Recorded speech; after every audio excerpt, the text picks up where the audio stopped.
Very good evening to you. Thanks for joining us on the Friday edition of the show. I'm Yemi Adebayo. Well, tonight on the show, we will be talking about the Olympics. We will also be talking about the biggest thing happening this weekend. That's the final of the Euro 2024. Spain up against England. We will also be looking at Team Nigeria and preparations for the Olympics. We look at what the host is up to.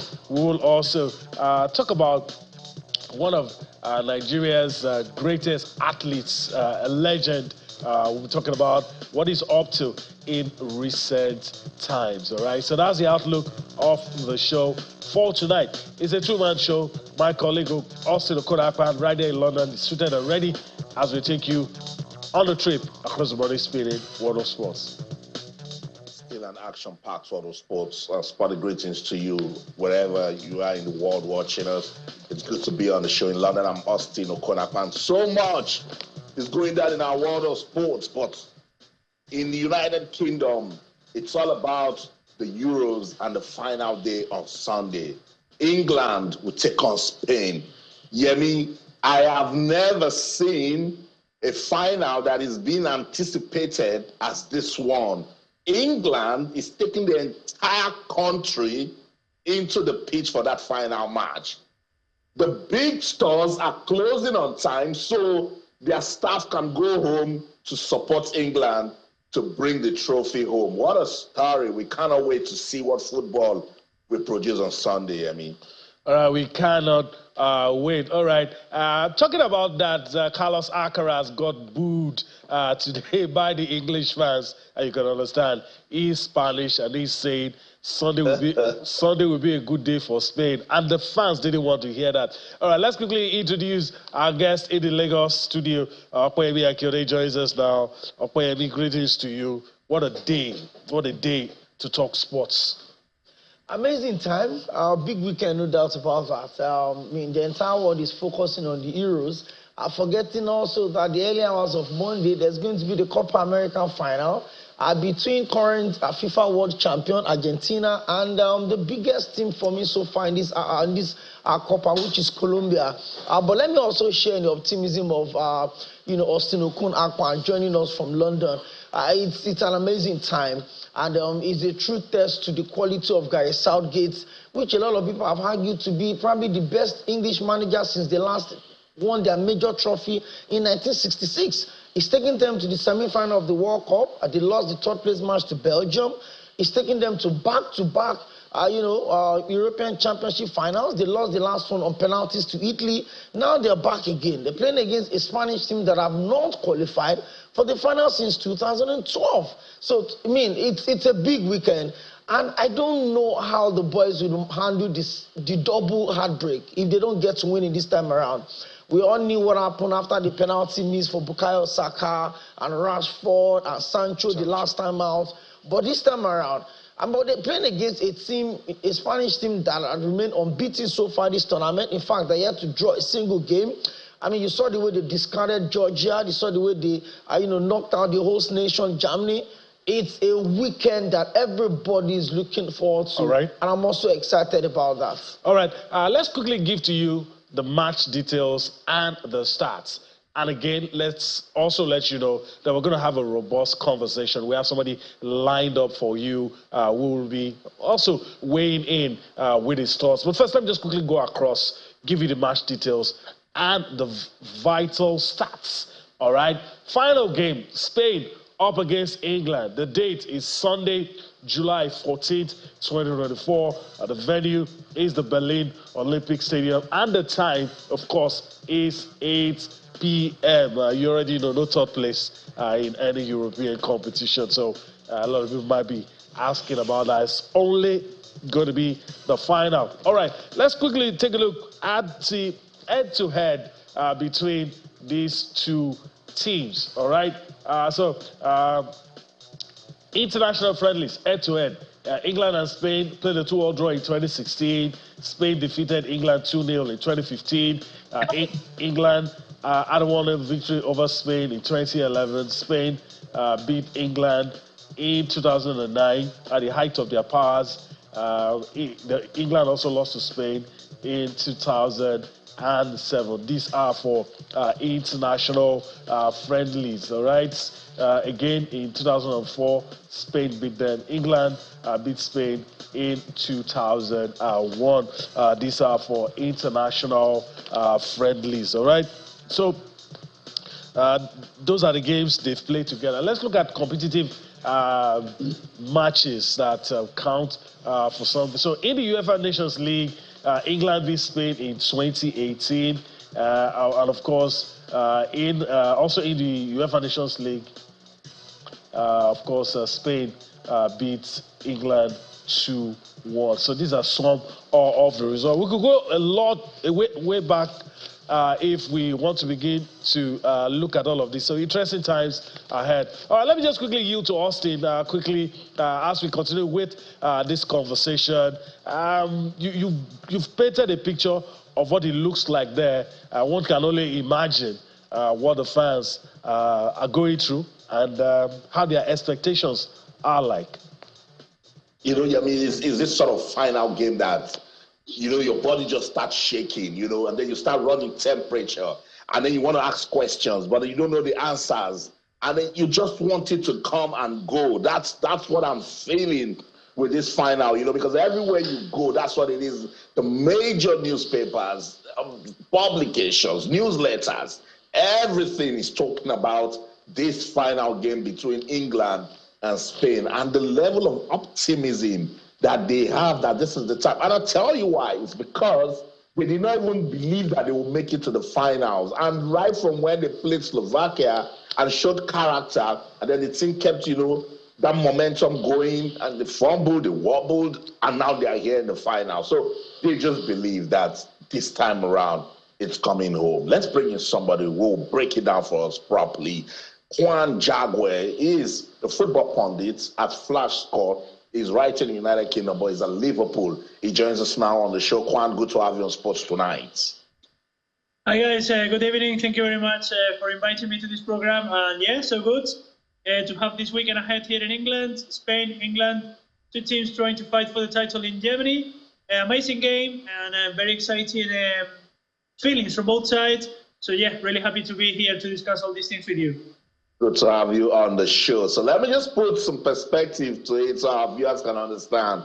Juan is Spanish, but he's lived in England almost all his life. So he's in the middle. So this is my first question. Where are you tilting towards for the final game? Well, of course, I want England to win, of course. As you have said, I have passed many of my years here in England. I have lived the experience of these Euros here in England, and I am really happy that the Three Lions have the chance to take this final finally with this generation of players with plenty of talent, and for a country who has not won anything since 1966. So yeah, I think it's time for the Three Lions to lift the title.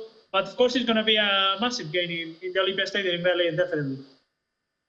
And I know, like, everyone living in the United Kingdom seems to have the same confidence that you've just expressed. But this is a Spanish team that has been almost perfect. They play delicious football. They are so disciplined. They are pumped up. And we just looked at the head-to-head in recent times. It seems Spain seems to be bossing it. So let me understand, where are people getting this confidence that England can take it on Sunday? Well, if we see both the squads, Spain and England, if we see one player by one in both the squads, we could say that the level of the English players is higher. However, we have seen Spain play in a very good level collectively as a team. So we can say that Spain is a favorite considering the collective level that they have shown. But England has the players to win the game by one action with one of the players because of the talent, like Phil Foden, Harry Kane, Jude Bellingham. So these are players who can decide the final with just one action. And it seems that Spain is going to need a very good collective performance to win the final. I think this is going to be the key of the final if Spain can keep this level and carry on playing in this level between all the collective of the team and beat England, because as well England has shown very good defensive performances so far. And I'm sure, you know, after this analysis, it will be very difficult for you to visit Spain. But I'll leave you to sort that problem yourself. Yeah, let me hand you over to my colleague, Yemi, in Lagos. All right, Juan, thanks for joining us. But just before I go to Juan, let me quickly, because I saw you listening to Juan, and I almost feel like you agree with everything you've heard. It's a final. It's a one-off.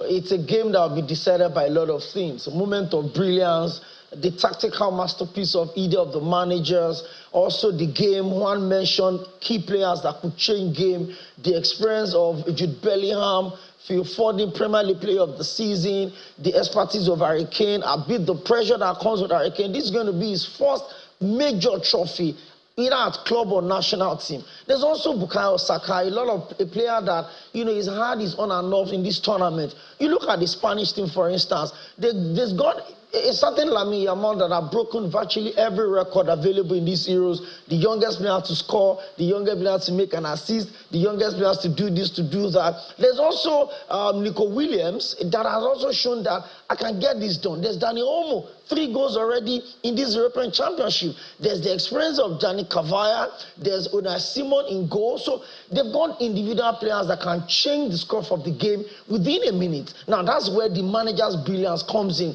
What exactly is Gareth Southgate looking forward to? The mistakes he made in the last finals against the Azuris of Italy, is he going to make the same mistakes this time around again? He also had the opportunity of getting to the World Cup in Russia. He fluffed his line. So there's a whole lot of things that will play out on Sunday. But the most important thing is that the Three Lions knew that they lost it this last time about 4 years ago. Would they want to repeat the same mistake?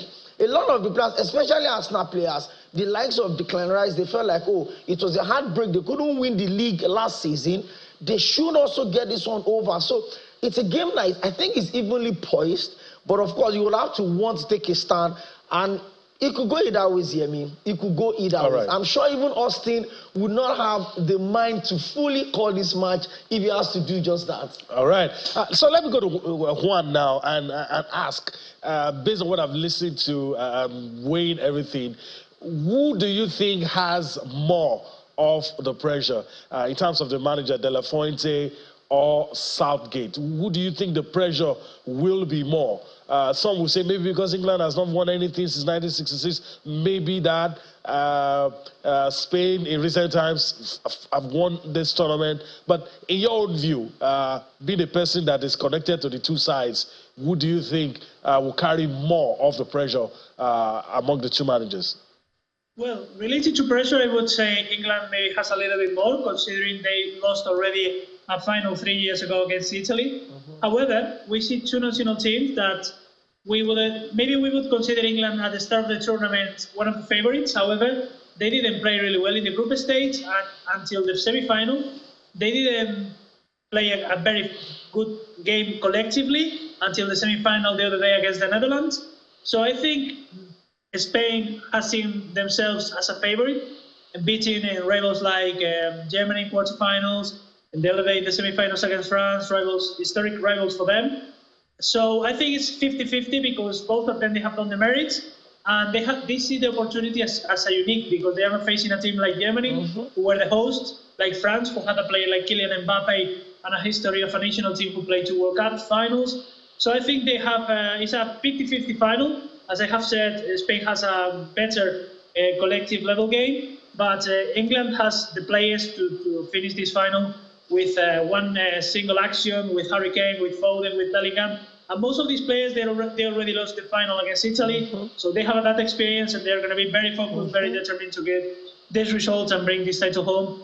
And we have seen that they have been very focused in every game, and so a lot of resilience, like in the game against Slovakia, fighting until the end, against Switzerland, winning the penalty shootout, coming back against the Netherlands. So I think England is coming with this determination, with this mindset that they lost already one final and they cannot miss any other chance. All right. Let me throw this in before I yield to my colleague, Austin.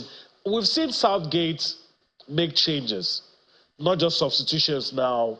strategy. First few games, Phil Foden was struggling. He adjusted it a bit to make him play, change Jude Bellingham's position as well. Bukayo Saka is playing as a wing back now.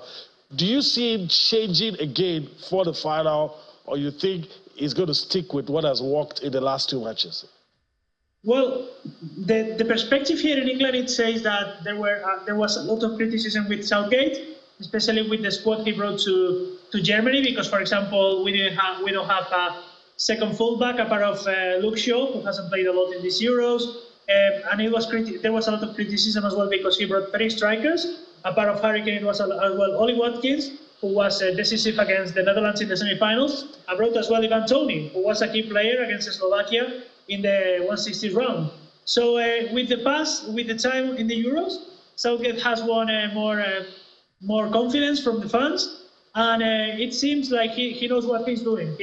He took out Kane in the last game, and he brought in Watkins, who was decisive. He brought in as well Cole Palmer, who was the player who passed the ball to Watkins to score that goal against the Netherlands. So the confidence is there for Southgate. Of course, the football has not been brilliant, but the people still believe that Southgate has the resources, the knowledge to win this title and this game in Germany, especially after the defeat against Italy 3 years ago, and especially because the results for England has been much better with him than in the previous 30 or 40 years before he arrived to the bench with the 3 Lions. So there is trust in Southgate, and even if some people doesn't like a lot his style of playing with this team and the quality of his players, still England is getting the results and is in another final to win another title. So yeah, that's it. It's a big final. In fact, it's massive. So everyone is looking forward to it. And as I said, in the United Kingdom, let's listen to the fans. They play a pivotal part to England's success already at these Euros. Let's see if Sunday they will truly be singing that it's coming home. Got this far, not playing terribly well. So if we come together like we did in the first half against Holland again, like we will have them. But Spain are the team that I said right at the start, the ones to watch, and like every single game they've won, and they've won well, they've played well. So England know what to do. They know what they've got to do. Gareth Southgate knows what he's doing. Got to get behind them fully and just back the boys, and it will come home. Like we say, we don't do politics on here. It's all about the football, and it brings everyone out. It brings everyone talking, and we believe football brings everyone together as a community. And come Sunday, you'll see what the Kirby community is all about, because we are going to go to town. We're going to make sure it happens, and all the kids will be out, all the neighbours will be out, and we're just going to enjoy it on here and hopefully make it a night to remember. People still need to. I think we're going to win this one, because they've been playing pretty good, so I reckon we're going to win it. Probably a bank holiday on Monday. That's what we're looking for. So yeah, and it's going to put us all in a good mood. I think we need it right now. I think we're going to win it. I definitely think Spain are a really good team, and I think probably perform better than we have throughout the competition. But I just feel like there's sort of change in the air in England at the moment, and I think of all the competitions in my lifetime that I've seen England play in, this is the one that I feel like we're going to win. I told you the fans are optimistic. I've never seen this level of optimism, when England is playing. They are so confident. They believe. And I don't even know if it's the bank holiday on Monday that people really want, or they're just cheering England to go to win. Well, I remember when Spain was playing for the Euro 2008. It was the first Euro for Spain in so many years. And I remember at that time I was still living in Spain. I was at that time 15 years old, and I remember the mood and the atmosphere in the country was quite similar to what we are living in England in the last weeks. And people is feeling it, that sense of community, that sense of belonging with the team, with the national team, with the flag, with the national anthem, with everything, with the players. So it's about the mood, it's about how the team has shown resilience in difficult times, and how the players have shown togetherness in difficult contexts against Slovakia, against Switzerland, how they cope against the Netherlands, which is a good national team, and they went ahead in the semi-final. So yeah, I can understand the sense of belonging, the optimism, the mindset of the population here in England, because there is confidence and there are reasons to be confident, definitely. Gareth Southgate says England needs to be perfect to beat Spain, and I totally agree with him 100%. It's Sports Tonight on Channels Television. Let's go on this quick break now. When we come back, how perfect does England need to be to beat this impressive Spanish team? Juan and Opeyemi Akinode in Lagos will tell us, so don't go anywhere. Stay. Welcome back, Sports Tonight on Channels Television. I said before we went on that break that England's manager, Gareth Southgate, said his team needs to be perfect if they need to beat Spain. Let me just get Kwan speaking one more time before I sign him out. Kwan, how perfect does England need to be on Sunday? Well, this is a final. At the end of the day, these kind of games are decided by details. So most of the time, it's more about to don't make mistakes than to be perfect with the ball. For example, I remember the final that I was talking before between Spain and Germany, where it was a pure mistake that Torres scored the goal for Spain in 2008. In the World Cup final between Spain and the Netherlands, it was another kind of mistake from the Dutch defenders when Andres Iniesta scored. So England players have more experience in these kind of games. Players like Phil Foden, Harry Kane have played loads of games in the highest level, as well Kyle Walker, for example, or some of the players. So Declan Rice as well is one of the key players for Southgate with plenty of experience. So at the end of the day, try to minimize the errors and try to put the opponent when the opportunity appears. So I believe that England has that kind of players, and they have to try to avoid the talent of Spain, try to minimize their collective game, because man by man England is better, but they have to perform a good level definitely and try to fight with their own resources. And even if their collective game is not the best, they have better players in the top level than Spain. Okay, we'll wait to see. Football will give us the winner. Thank you so much, Juan Jaguar, for your time on the show tonight. Maybe right after the final, we'll get you talking again. Thank you for your time. Thank you. Have a good night. Bye. Awesome. So that's it. Juan Jaguar is a pundit at Flash Score based in Liverpool, right here in the United Kingdom, and he's been breaking it down for us from the Spanish angle down to the English level. Let's go to Lagos. Opeyemi Akinode. Opeyemi, I've been looking at this Spanish team. It's not just about the kind of football they play. It's the fact that they've got players all over that field that are just winners, particularly the engine room of the team, Rodri. So does it look like football will favor Spain on Sunday, or England just needs to work extra hard if they are to win it? The truth is this. I mean, Gareth Southgate does not have so much options. It's got to be perfect because it was a step closer the last time out. He lost on penalties to eventual winner Italy. I also had the chance to get to the final of the World Cup in Russia. He fluffed his lines. I lost the third place match to Belgium. But this time around, you think the team is a bit more matured. You look at the quality of Bukayo Saka, you look at Harry Kane, a big season he had with Bayern Munich, got record goals. You look at Jude Bellingham as well, his debut season in the Spanish La Liga, won the Champions League, won the La Liga title, was voted Spanish Player of the Season. I mean, you also look at those key players. You look at Phil Foden, big season he had with Pep Guardiola and Manchester City, won the league title, was also voted as the Premier League Player of the Season. Those are key games for England. But for Spain, I mean, Austin talked about the midfield, which has been the biggest part of the team. They've considered very few goals, I think maybe about 2 or 3. Against Georgia, it was an own goal, if I'm not mistaken. But you look at this Spanish team and you understand that you can't even pick where their weakness is exactly. Their transition is awesome, the way they pick up the games. Alvaro Morata is coming with a lot of experience. There's also Lamine Yamal, the star boy of the Spanish football right now. You also look at Nico Williams. He's also getting into them. So you look at that balance. In one of their games, I think the round of 16, Pedri got injured. They brought in Dani Olmo, and it was almost like Pedri never left the team. Dani Olmo came in and still got his second goal of the tournament. So you look at the Spanish team and I ask him, who is going to be the player that could buckle under the pressure of the English team? It's a game of the best team in the tournament against the most inconsistent team of the tournament. Against Slovakia, England had to wait till about the last 2 minutes of the game for Jude Bellingham to get that goal.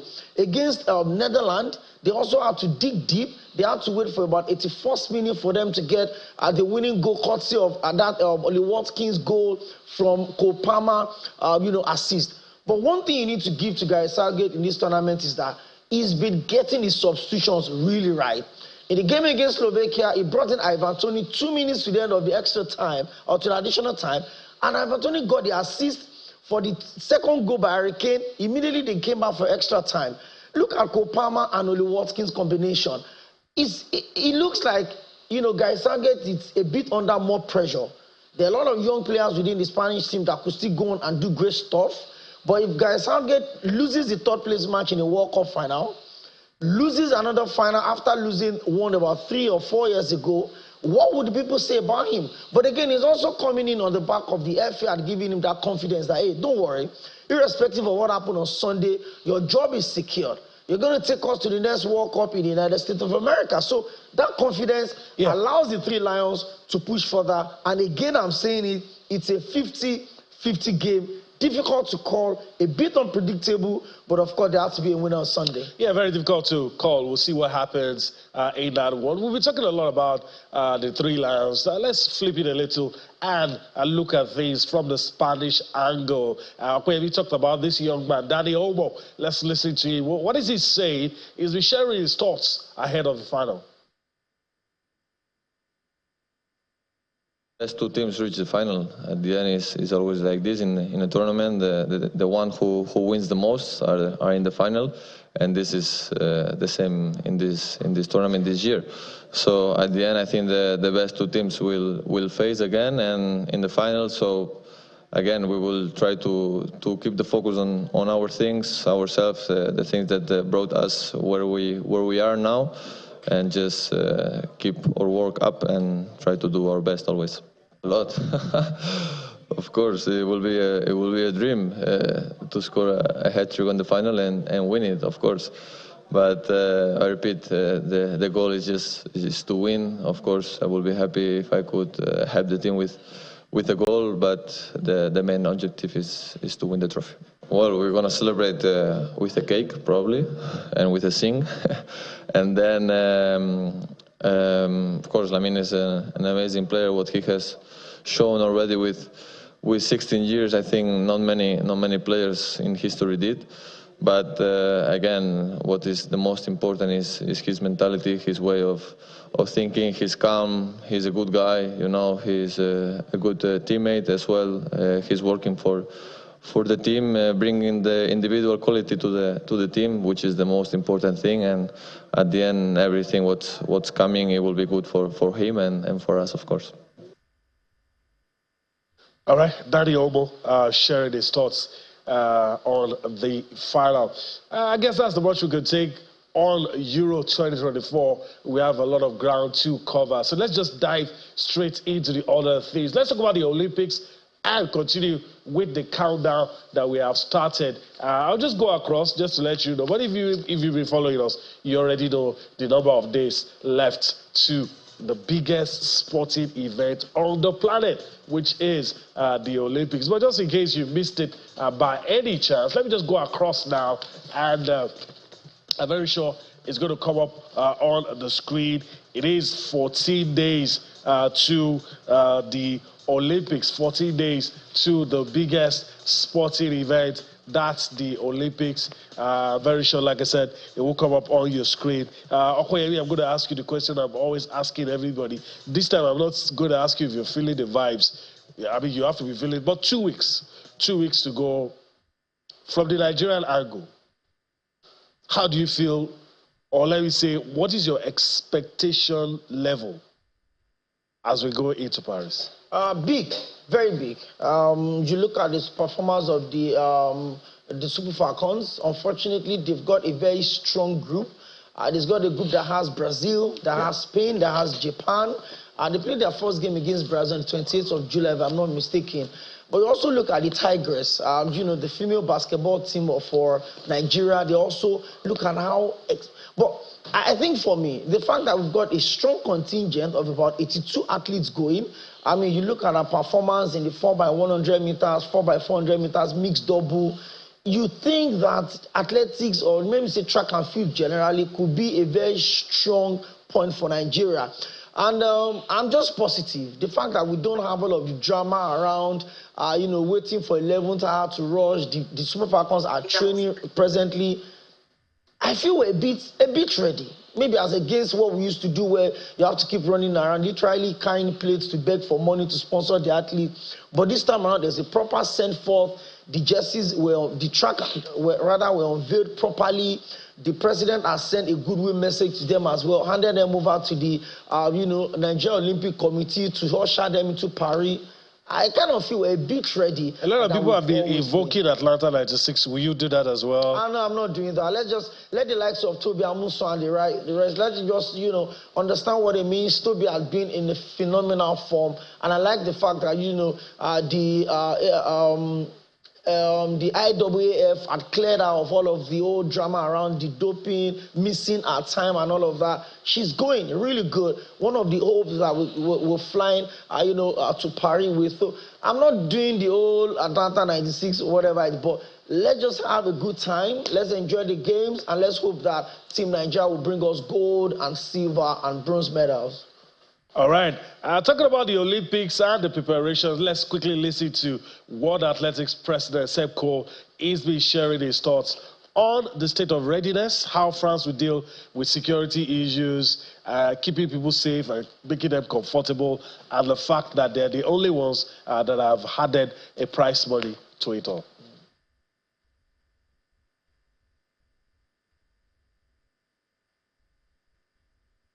There hasn't been a Games in modern time that hasn't had to confront that. Los Angeles was my second Games. That had its own challenges. Obviously, London, I was, at the heart of those games, so I know some of the complexity. I mean, what you have to say now is the world is significantly more complicated than it was in 2012. And security, look, the best way to discuss security is actually never to discuss it. My absolute assumption is that, and I don't think I'm out of place, is that all the right people and all the right agencies will be focusing on all the right issues in Paris. I mean, the big challenge in security, of course, is to be proportionate as well, because this is the basis of the Games is a host city that opens its arms welcomingly to over 200 countries. So the challenge, of course, is keeping everybody safe and secure, but not people feeling that they're in a lockdown city. So it's never easy. It's probably one of the bigger challenges now in a modern landscape. So I've always viewed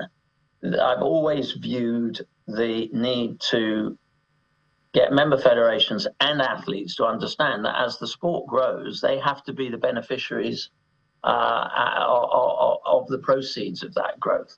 So for me, paying athletes to do what they do really well was, again, just the second iteration of that recognition, if you like, that the athletes unlock these revenue streams for us, and so I'm really happy we did that, and we will by the time we get to LA, particularly on the trajectory, the growth path we're on, we will fund gold, silver, and bronze.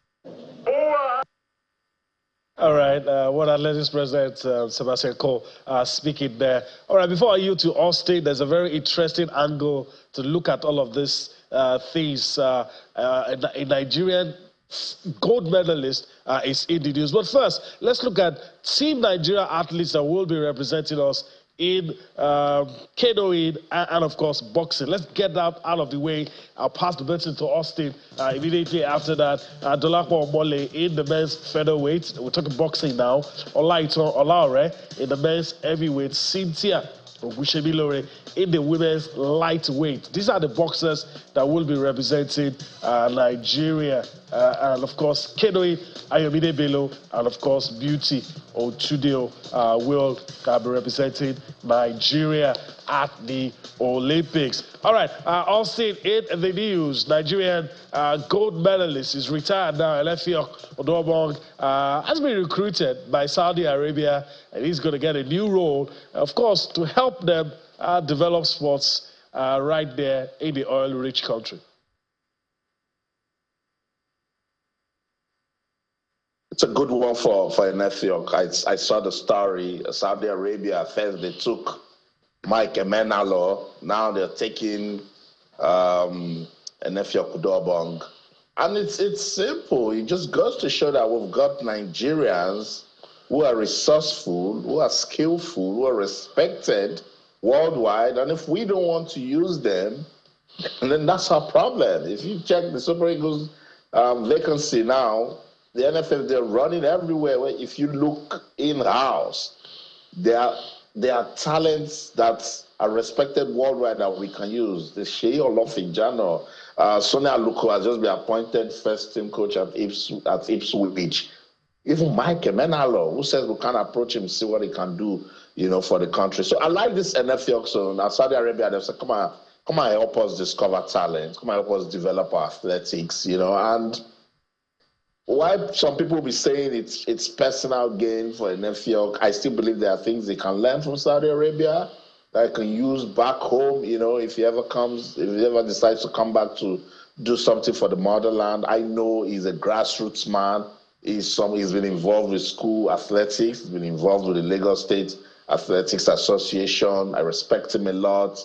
Olympic gold medalist, been there, done that, vastly experienced, internationally exposed, So Saudi Arabia knows what, they wanted, and then they went for him. And I know NFF could make a difference in the role. So let's just say congratulations to NFF Udobong for this achievement. I know we've put a report together. Let's just celebrate him. Watch this report and then we'll come back for more on the show. Sydney 2000 Olympics gold medalist Enefiok Udo Obong is leaving Nigeria athletics scene following his appointment as the advisor to the Saudi Arabia athletics team to the Paris Olympics. Udo Obong, who was technical director of Lagos State Athletics Association since 2021, will remain in Saudi Arabia after the Olympics to head its athletics development program. The Lagos State Athletics Association is excited at the personal achievement of Udo Obong, which is a testament to his growing stature as a World Athletics certified trainer of international repute. He's been very, very instrumental to the success of the Lagos State Athletics Association events in the past, particularly in the past 3 years. He has done us very proud. Lagos State has been able to achieve more competitions than any other state across the federation because of people like him. Udo Obong gives reasons for his decision to accept the Saudi Arabia role, despite his influential profile in Africa. When I wanted to do the international schools competition, I brought out the proposal, I wrote the proposal, and I said, look, I want to do an international school competition. And one of my fellow coaches is here, and I told him, I said, look, let me carry it to Akwa Ibom. That's my home state.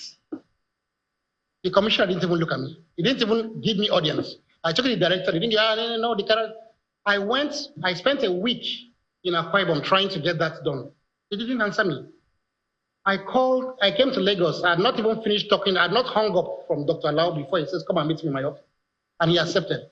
So Akwa Ibom, which people would have said was my home, well, that's just in Nigeria, because I live in Lagos, I grew up in the West. Akwa Ibom didn't accept me, and I was accepted in Lagos. So when you talk about Nigeria as a whole, and maybe I'm accepted outside, it's not something new. If they appreciate what I can do outside the country, and I'm not really appreciated in the country, probably when I show them what I can do, They might call me back probably when the Saudi Arabians start winning the 100 meters and 200 meters. The 42-year-old from Akwa Ibom State issues his verdict on Nigeria's athletics team to the Paris Olympics. We have a very talented team. The chances are with the big guns, the Toby Amusons and Esebrumes, I feel that they will still live up to expectations. They will still come back with something. Then we have other chances like the 4x1 women relay team and our javelin thrower. There's some that are going to do quite well. I'm cautiously optimistic, but if you should pin me down, I'll say we'll come back with 3 medals. I don't know the color or the shape, but 3 medals is what I think will come back from Paris with. The Lagos State Athletics Association confirms Billy Disso will serve as interim technical director, while Udo Obang exits the governing body. That's it. Best wishes to NFL Udo Obang, who is going to Saudi Arabia to continue the good work that the Saudi Arabian government is doing for sports development in the Gulf region. So, let me just give this piece of update. Today, the Confederation, the Court of Arbitration for Sports was supposed to give that ruling that was filed by the World Anti-Doping Agency on Nigeria. WADA had taken Nigeria to cast that, look, these people, they are not respecting the rules and regulations. Their anti-doping agencies are not doing the things we've asked them to do. So WADA wanted Nigeria's flag not to be hoisted at the Olympics. And I'll tell you this, for the first time, I was praying that what? So it meant that Toby Amuso is a broomer. If the ruling doesn't favor Nigeria, will only compete as individuals and they will not compete as Nigerian athletes. But I'm sure CAS looked at it and said, well, there are team events. So what will happen to Nigeria women's basketball team, the Super Falcons? How will you separate them? So my source tells me that CAS has said, okay, we will give a ruling after the Olympics. So we can breathe easy now, Yes, we can. Yes, we can. We can't even imagine what it will be like. All right, we spent a few minutes we have left on the show to talk about something big that is flying under the radar, Copa America, and we're talking about the final now. Let me go across, give you a confirmation before the final. It's going to be Argentina and Colombia. Okwemi, you have a minute to do this. There's no need asking you if this will make Messi a legend. He already is. But will this make him untouchable? He has won the World Cup, but people still say, yeah, it's not on Maradona's level, it's not on Pele's level. If Argentina wins this, will it put him on that level? If Lionel Messi doesn't kick a single piece of football again, his legendary status as arguably the greatest football player ever is... Ever. That's why I said arguably, ever. And I mean it. It's not even a debate. Let's just leave that conversation to that space. But for a player that a lot of people felt the Qatar World Cup was made for Messi and he lived the dream, scored those goals, made everything good, despite losing their first game to Saudi Arabia. But look at the way they played in this Copa. But my fear is that Colombia have been so exceptional. Ahmed Rodriguez have had 6 assists and 1 goal, the highest number of assists ever recorded in a single Copa America. And then you look at how Colombia were able to get Uruguay out of the way compared to Argentina against Canada. It could be a bit dicey. But me, on this one, I'll take a stand. But let's leave it at that. But irrespective of what happened in this game, Copa America, World Cup, Copa America, that's exactly what Argentina are looking for. But I'm sure Colombia will stay somewhere and be like, you know what? You're not going to do a treble on us. We're going to get this one over. But irrespective of what happened, the status of Lionel Messi, who he is being on and off the pitch, is absolutely not attached with what happens in the early hours of Monday morning Nigerian time in the final of the Copa America in the United States. All right. Okay, let me go to Austin if he shares Okwemi's opinion on that. Okwemi says, let's rest that argument. His legendary status is not questioned. And he says he's arguably, and I like the fact that he said arguably, the best player ever So he's already on the level of Pele and Maradona, even if he doesn't win, as far as he's concerned. But you know, if there's anybody that people can say that I have a bit of bias towards, it's Messi. I would take out arguably and say that's the GOAT right there, you know. I don't talk too much about Messi, you know. Let me leave this show tonight with a bit of stats that I love about Messi that I'll put to rest is this debate about his GOAT status. He has scored 839 goals, 839 goals for club and country throughout his professional career. He might score again against Colombia. He's also the first and only player in history to win 6 European Golden Shoes. During his football career, Messi has won 44 collective trophies. That's the GOAT right there. That's it. In London, I'm Austin Okonakpan. In everything you do, remember, keep talking sports. Bye for now. Well, it's a wrap here. It's the last one for the week before we go. I want to thank Okoye for his time. Thank you so much of the show. for having me. It's so much to look out for this weekend. There's also the Wimbledon final. All right. So much sports on offer. We urge you to enjoy your weekend because there's much to offer. You'll see us next week. We'll see you again next week.